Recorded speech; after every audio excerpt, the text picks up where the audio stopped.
Hey guys, so last thing we talked about was finding the tangent ratio. The tangent ratio is opposite over adjacent. What happens if we have side measures and we want to find the measure of an indicated angle, in this case, measure of angle A?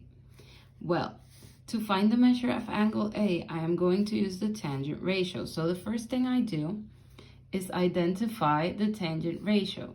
The tangent of angle A is going to be opposite, the opposite is 19, over the adjacent, which is 36. That's my tangent ratio.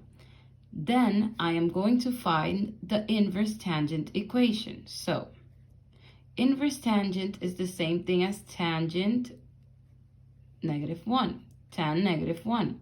So this is always going to remain the same when we are finding the measure of the angle.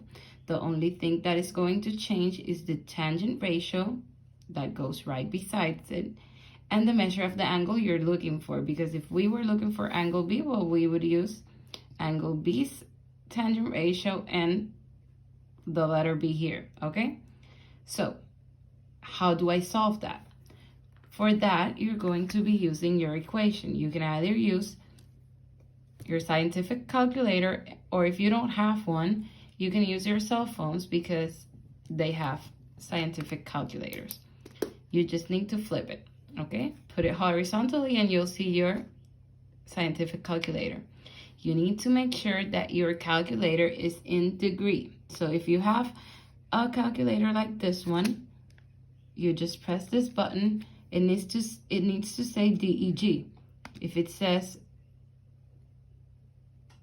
RAD or radian, it's not going to work. So make sure it's in degree, okay? So how do I find the tangent ratio? The tangent, inverse tangent. You see here that it says tan for tangent. Well, right on top of it, it says inverse tangent or tangent -1. So what are you going to do? You're going to write the tangent ratio, -19 divided by 36 equals that number. Then you press second and the tangent, this one, and that's your answer. 27.82409638. But I told you that that's the measure of your angle, but you need to round it to the nearest degree. So my nearest degree is going to be 28 degrees. You see? What happens if I would have to find the measure of angle B?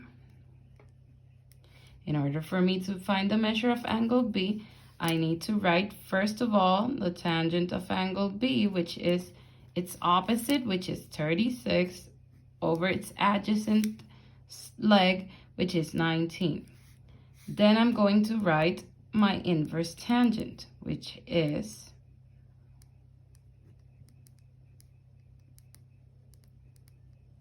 that's how you write it, right? Just how we wrote this one. And then we take our calculator and we say 36 divided by 19 equals second. And that is 62. You see it's a large number, but we have to round to the nearest degree. So 62 equals the measure of angle B. And that's it. I am going to give you an exercise so you can practice, and we'll do some homework on this lesson on Monday. See you later.